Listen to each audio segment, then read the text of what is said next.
Hello மக்களே, welcome to our channel. இன்னைக்கான வீடியோவில் நம்ம எந்த வண்டி பற்றி ரிவ்யூ எடுக்கணும்னு பார்த்தீங்கன்னா பஜாஜோட பிளாட்டினா 110 பற்றி தான் இந்த வீடியோவில் நம்ம பார்க்க போகிறோம். என்னடா பிளாட்டினா பற்றி சொல்கிறேன்னு பார்த்தீங்கன்னா ஆல்ரெடி இருந்த வண்டி தான். ஆனால் இந்த 2025 வந்து டே டு டே லைஃப்க்கு என்னென்ன தேவையோ அந்த மாதிரி கொஞ்சம் அப்டேட்ஸ் எல்லாம் கொடுத்து நல்லா சேஞ்சஸ் பண்ணி விட்டுருக்காங்க. அதில் என்னென்ன சேஞ்சஸ் பண்ணியிருக்காங்க, எந்த சேஞ்சஸ் எல்லாம் நல்லா இருக்கு, என்ன சேஞ்சஸ் உங்களுக்கு பிடிச்சிருக்கு, அந்த வீடியோவில் ஃபுல்லாக சொல்லியிருக்கேன். சேனலுக்கு யாராவது புதுசாக இருந்தீங்கன்னா மறக்காம சப்ஸ்கிரைப் பண்ணிட்டு பெல் பட்டன் ஆன்ல போட்டுக்கோங்க. உங்களோட சப்போர்ட்டை இந்த மாதிரி கொடுக்க நம்மளுக்கு இன்னும் கொஞ்சம் வேற வண்டியெல்லாம் நம்ம பார்த்து ரிவ்யூ போட்டு இப்போ புதுசாக அப்டேட் ஆகுதுன்னு வச்சுக்கோங்க. அந்த அப்டேட் ஆன வண்டியே நம்ம ஃபர்ஸ்டா நம்ம தமிழில் போடுற மாதிரியே கொண்டு நம்ம பிளான் பண்ணிக்கலாம்.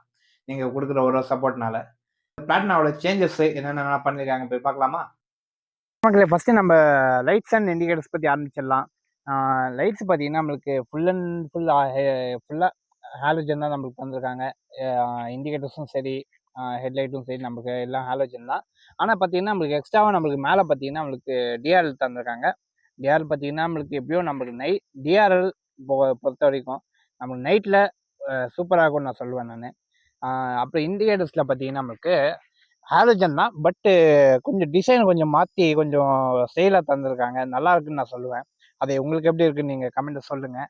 அப்புறம் பேக் சைடில் பார்த்தீங்கன்னா பேக்கும் நம்மளுக்கு ஆல் ஹாலோஜன் தான். ஆனால் இப்போ ஃப்ரண்ட்டில் எப்படியோ அதே மாதிரி நம்மளுக்கு பேக் சைடிலும் நம்மளுக்கு இந்த இண்டிகேட்டர்ஸு ஒரு டிசைனாக நம்மளுக்கு கொண்டு வந்திருக்காங்க. ஆனால் இதே கொஞ்சம் எல்இடியாக தந்திருந்தால் நல்லா இருந்திருக்கும். எல்இடினா இன்னும் கொஞ்சம் ஒரு பல்பு சின்னதாக மெலிசாக இருந்து இன்னும் பார்க்க நல்லா இருந்திருக்கும். ஆனால் இதுலேயே இந்த ஹாலோஜன்லேயே நம்மளுக்கு இந்த மாதிரி நம்மளுக்கு ஒரு டிசைனோட எடுத்து வந்திருக்காங்க. இது எனக்கு பிடிச்சிருக்காங்க. இந்த மாதிரி ஹாலோஜன் நல்லா இருக்கும். இந்த 2025க்கு இந்த பிளாட்டினா இந்த ஓல்டு இதுலேருந்து எதுவும் கொஞ்சம் மாறாமல் நம்மளுக்கு அதே ஒரு மாடலாக நம்மளுக்கு எடுத்து வந்திருக்காங்க. எக்ஸ்ட்ரா ஒரு சைடில் இப்போ புது வேறு வண்டியில் பார்த்தீங்கன்னா சைடில் எக்ஸ்ட்ரா இதெல்லாம் நம்மளுக்கு வரும். அதெல்லாம் இல்லாமல் நம்மளுக்கு இப்போ ஓல்டு எப்படி இருக்கோ அதே மாதிரி நம்மளுக்கு எடுத்து வந்திருக்காங்க. கொஞ்சம் சிலப்பல கிராஃபிக்ஸ் மட்டும் நம்மளுக்கு மாற்றிருக்காங்க. கலர்ஸு ப்ளஸ் இங்கே கொஞ்சம் பார்த்தீங்கன்னா இந்த 110 பக்கத்தில் பார்த்தீங்கன்னா இங்கே கிராஃபிக்ஸ் கொஞ்சம் லைட்டாக சேஞ்ச் ஆகிருக்கு. மொத்த இதில் பார்த்தீங்கன்னா நம்மளுக்கு நல்லா இருக்குது பார்க்க. கலர்ஸ் பார்த்தீங்கன்னா நம்மளுக்கு இல்லை, ஒரு 4 கலர் அவைலபிளாக இருக்குது.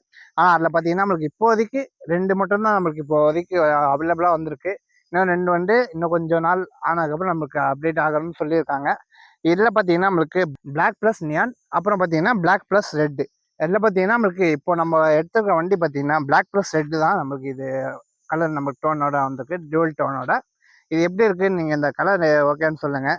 பிளாக் ப்ளஸ் நியானோட ஃபுட்டேஜ் எதாவது கிடச்சிருன்னா கண்டிப்பாக உங்களுக்கு ஆட் பண்ணேன் நான். அப்புறம் என்ன இல்லை சேஞ்சஸ்ன்னு அப்படி பார்த்துடலான்னா, இப்போ இதுக்கு முன்னாடி பார்த்தீங்கன்னா நம்மளுக்கு புதுசாக லான்ச் பண்ணது தான் வித் ஏபிஎஸோட. ஆனால் இப்போ பார்த்தீங்கன்னா ஏபிஎஸோட ப்ரொடக்ஷன் ஸ்டாப் பண்ணிட்டு நம்மளுக்கு மறுபடியும் பேக் ட்ரம் பிரேக்ஸ் மாதிரி நம்மளுக்கு இதில் தந்திருக்காங்க. அது ஏபிஎஸோட இந்த ஃபீச்சர்ஸு இன்னும் நல்லா இருந்துச்சு. ஆனால் அது ஏன்னு தெரில, இந்த மாடலுக்கு விட்டுட்டு மறுபடியும் நம்மளுக்கு எடுத்துட்டாங்க. டிஸ்க்கு எல்லாம் நம்மளுக்கு சிங்கிள் ஏபிஎஸ்ஸாக நம்மளுக்கு தந்துட்டு இருந்தாங்க. அதை இப்போ பார்த்தீங்கன்னா டிஸ்கண்டினியூ பண்ணிட்டு நம்மளுக்கு மறுபடியும் ஓல்டு எப்படி இருந்துச்சோ அதே மாதிரி நம்மளுக்கு ட்ரம் பிரேக் மாடலாக நம்மளுக்கு இதில் லான்ச் பண்ணியிருக்காங்க. ஸ்விட்சஸை பற்றி பார்த்துடலாம். ஸ்விட்சஸ் பார்த்தீங்கன்னா நம்மளுக்கு ஹை பீம், லோ பீம், அப்புறம் பார்த்தீங்கன்னா இங்கே பாஸ் ஸ்விட்ச்க்கான ஆப்ஷன் தந்திருக்காங்க. அப்புறம் பார்த்தீங்கன்னா இண்டிகேட்டருக்கான ஸ்விட்சஸ் இருக்குது, அப்புறம் ஹார்னுக்கான ஸ்விட்சஸ் இருக்குது. அடுத்து ரைட் சைட் பார்த்தீங்கன்னா நம்மளுக்கு ஹெட்லைட்டை வந்து ஆஃப் பண்ணிக்கலாம், ஆன் பண்ணிக்கலாம், அந்த மாதிரி ஸ்விட்சஸ் நம்மளுக்கு தந்திருக்காங்க. அப்புறம் பார்த்தீங்கன்னா செல்ஃப் ஸ்டார்ட்டுக்கான ஸ்விட்சஸ் தந்திருக்காங்க. ப்ளஸ் இதுலேயும் பார்த்தீங்கன்னா நம்மளுக்கு கிக் ஸ்டார்ட்டோட நம்மளுக்கு வந்திருக்கு. இந்த புது மாடலில் நிறைய பைக் மாடல்ஸ்லாம் நம்மளுக்கு கட் பண்ணியிருக்காங்க. ஆனால் இதில் பார்த்தீங்கன்னா அந்த ஓல்டு எப்படி இருக்கோ அது அப்படியே மாறாமல் நம்மளுக்கு எல்லாமே நம்மளுக்கு எடுத்து வந்திருக்காங்க. இருந்தாலும் ஒரு சில பல சேஞ்சஸ் எல்லாம் இருக்குது. அது நெக்ஸ்ட் அப்படியே பார்க்கலாம் வாங்க. நெக்ஸ்ட் அப்படியே டிஸ்பிளே பற்றி பார்த்துடலாம். டிஸ்பிளேல பார்த்தீங்கன்னா நம்மளுக்கு இதுலேயும் இந்த டிஸ்பிளேலையும் நம்மளுக்கு எந்த சேஞ்சஸும் இல்லை. நம்மளுக்கு இதுலேயும் பார்த்தீங்கன்னா நம்மளுக்கு ஃபுல்லாக அனலாக் டிஸ்பிளே நம்மளுக்கு தந்திருக்காங்க. இங்கேயும் பார்த்தீங்கன்னா பெட்ரோல் மீட்டரும் நம்மளுக்கு அனலாக் தான் இருக்குது.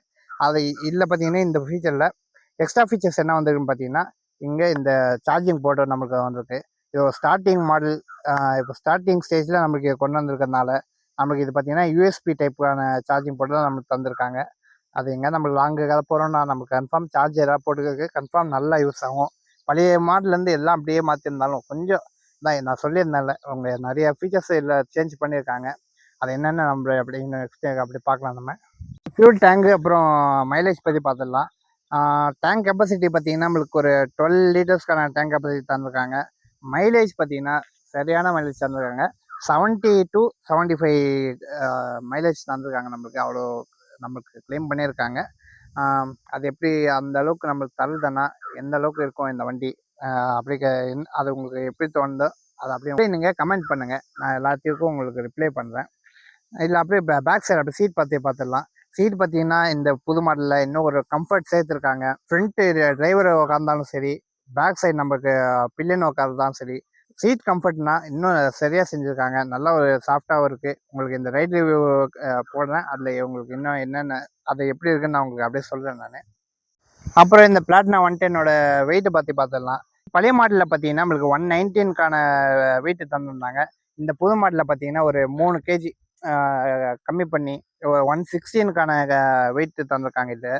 இதோட கிரவுண்ட் கிளியரன்ஸ் பார்த்தீங்கன்னா ஒரு 200 mm கிரவுண்ட் கிளியரன்ஸ் தந்திருக்காங்க. முன்னாடி பார்த்தா அந்த சிடியில் பார்த்தீங்கன்னா நம்மளுக்கு இன்னும் கொஞ்சம் கம்மியாக தான் இருந்துச்சு. இதில் பார்த்தீங்கன்னா நம்மளுக்கு ஒரு 200 கிரவுண்ட் கிளியரன்ஸ் வரைக்கும் நம்மளுக்கு இதில் தந்திருக்காங்க. ஹைட்டு பார்த்தீங்கன்னா நம்மளுக்கு சீட் ஹைட் பார்த்தீங்கன்னா நம்மளுக்கு ஒரு 807 mm சீட் ஹைட் தந்திருக்காங்க. அதுவும் பார்த்தீங்கன்னா சீட் ஹைட்டை பார்த்தீங்கன்னா ஒரு 2 mm வந்து இதை இன்க்ரீஸ் பண்ணதுனால நம்மளுக்கு 807க்கான சீட் ஹைட் நம்மளுக்கு இதில் தந்திருக்காங்க.